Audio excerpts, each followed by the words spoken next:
శ్రీ గురుభ్యో నమః. శ్రీమాత్రే నమః. మా భక్తి టీవీని ప్రోత్సహిస్తున్నటువంటి మా ప్రేక్షకులందరికీ పరాభవ నామ సంవత్సర శుభాకాంక్షలు. ఉగాది ప్రారంభమైపోతుంది. ప్రతి వాళ్ళ జీవితంలోనూ మళ్ళీ నిత్య నూతనం అనేది ప్రారంభమవుతుంది. సంవత్సరం చివరికి వెళ్ళేటప్పటికీ అనేక కష్టసుఖాలు పడుతూ ఇక ఎప్పుడెప్పుడు ఉగాది వస్తుందా, మళ్ళీ కొత్త సంవత్సరం మనకి ఏ విధంగా ఉండబోతోంది, ఎన్నో రకాలైనటువంటి కష్టసుఖాలు పడుతూ ఉన్నాం మనము అని చెప్పి అప్పటి వరకు ఉన్నటువంటి నిరాశ నిస్పృహలకి ఫుల్ స్టాప్ పెట్టేసి కొంగ్రొత్త ఆశలతో ఉగాది నాడు పంచాంగ శ్రవణాన్ని వింటారు. ప్రతి వారు కూడా వారి వారి యొక్క జన్మ నక్షత్రాన్ని బట్టి కానీ లేదా నామ నక్షత్రాన్ని బట్టి కానీ వారి యొక్క నామాన్ని బట్టి కానీ వారి యొక్క జన్మ నక్షత్రం ఏమిటి అనేది తెలుసుకుని దానికి తగినటువంటి రాశి ఏదైతే ఉందో ఆ రాశి యొక్క వివరాలని అత్యంత ఉత్సుకతతో చూస్తూ ఉంటారు, అలాగే వినాలని కోరుకుంటూ ఉంటారు. ఈ క్రమంలోనే ముందుగా మనది తెలుసుకుంటాము. తరువాత మన వాళ్ళందరి యొక్క జాతక ఫలాలు ఎలా ఉన్నాయి, ఈ సంవత్సరం ఆదాయ వ్యయాలు ఎలా ఉన్నాయి, అలాగే మానవ మానాలు ఎలా ఉన్నాయి, కీర్తి ప్రతిష్టలు ఏ విధంగా ఉన్నాయి, ధనము ఎక్కువ సంపాదించుకుంటామా లేకపోతే అనవసరమైన ఖర్చులకి లోబడతామా అనేది, ఆరోగ్యం ఏ విధంగా ఉంటుందనేది, ఒక ఖరీదైనటువంటి ఇల్లు కట్టుకుంటామా, కార్లు కొనుక్కోగలుగుతామా, ఒక కారు కొనుక్కోగలుగుతామా, అదే చాలా ఎక్కువ సంపాదన ఉన్నవారైతే 2-3 కార్లు కొనుక్కున్నా ఆశ్చర్యం లేదు, 2-3 ఇళ్ళు కొనుక్కున్నా ఆశ్చర్యం లేదు.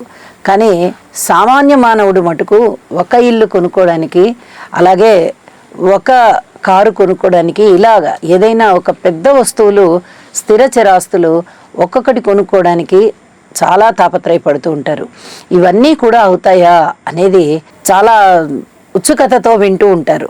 ఇదే క్రమంలో ఈ బంధువులవి, వారి యొక్క కుటుంబ సభ్యులవి, వారివి ఇవన్నీ తెలుసుకున్న తర్వాత ఇక సమాజం మీదకి వెళ్తుంది దృష్టి.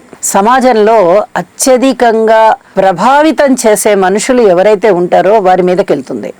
వారు గాయకులు కావచ్చు, నటన చేసేటటువంటి కళాకారులు కావచ్చు, విద్వాంసులు కావచ్చు, రాజకీయ నాయకులు కావచ్చు, ఎవరైనా కావచ్చు.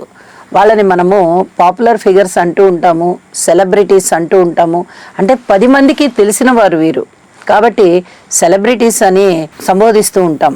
ఇక వారి మీదకి వెళ్తుంది. వాళ్ళు ఎలా ఉన్నారు, ఇప్పుడు ఉన్న సమాజంలో మనము తెలుసుకున్న తరువాత సినిమా యాక్టర్స్ మీదకి చాలా వరకు ఆలోచన వెళ్ళిపోతుంది. అతి తక్కువ కాలంలోనే చక్కటి పేరు తెచ్చుకున్న యువకుడు అడవి శేషు. పేరు ప్రఖ్యాతులు వచ్చేసాయి. సినిమా హిట్లు అనేది వారి వారి యొక్క వ్యక్తిగత జీవితం మాత్రం మీదనే ఆధారపడి ఉండదు. ఇది సమిష్టి కృషి. ఎన్నో వందల మంది దీనికి పనిచేస్తూ ఉంటారు. అలాగే నిర్మాత యొక్క జన్మ వివరాలు ఏ విధంగా ఉన్నాయి, జన్మ జాతకం ఏ విధంగా ఉంది, డైరెక్టర్ గారికి ఏ విధంగా ఉంది జన్మ జాతకం, అందు ప్రధాన భూమిక వహించేటటువంటి నాయకులు ఎలా ఉన్నారు, వారి యొక్క జన్మ వివరాలు, అలాగే హీరోయిన్ ప్రధాన భూమిక వహించేటటువంటి పాత్రధారి ఆమె, ఇలా అందరి మీద ఆధారపడి ఉంటుంది. ఒక సక్సెస్ అంటే అది మాటలైన విషయం కాదండి. ఎంతోమంది సమిష్టి కృషి, వాళ్ళ యొక్క బలాబలాలు, దైవం యొక్క ఆశీస్సులు ఇవన్నీ తోడవ్వాలి. తోడైనప్పుడే ఒక సక్సెస్ అనేది ముందరకు వస్తుంది. అలాగే అడవి శేషు గారి గురించి మాట్లాడుకుంటే ఆయన ఎన్ని సినిమాలు తీశారు, ఎన్ని హిట్లు వచ్చాయి, ఇలాంటివన్నీ కాదు. వారు శతభిష నక్షత్రంలో పుట్టి ఉన్నారు. ఇది కుంభరాశి. కుంభరాశి అనగానే ఇప్పుడు ఏలినాటి శని జరుగుతోంది. రాహు బలం లేదు, కేతు బలం లేదు, శనిగారి బలం కూడా లేదు. ఒక్క గురుబలం మాత్రమే ఉంది. అది కూడా జూన్ నుంచి తగ్గిపోతుంది. అంటే వీరికి ఎక్కువ కష్టపడాల్సినదే కనిపిస్తుంది. కష్టపడితే సక్సెస్లు వస్తాయి. అలాగే నవంబర్ 1 నుంచి మళ్ళీ తిరిగి చాలా చాలా బాగుంటుంది. ఈ విధంగా సంవత్సర కాలంలోనే కొద్ది రోజులు బాగుండడం, కొద్ది రోజులు బాగుండకపోవడం, ఇలాగా ఉంటూ అప్ అండ్ డౌన్స్గా ఉంటే గురుబలం, మిగతా గ్రహాల యొక్క బలాలు చాలా బాగున్నాయి అంటే మిగతా వారితో కలిసి చేస్తున్నప్పుడు వీరు వారి యొక్క జాతక ప్రభావం మీద కూడా కొన్ని రకాల విజయాలు ఆధారపడి ఉంటాయి. కాబట్టి ఒక సమిష్టి కృషిగా తీసుకుని ఈ పరాభవ నామ సంవత్సరంలో ఎవరి బలాలు ఎక్కువగా ఉన్నాయో దాన్ని బట్టే సక్సెస్ నిర్ణయించుకోవాలి అని చెప్పి తెలియజేస్తున్నాను.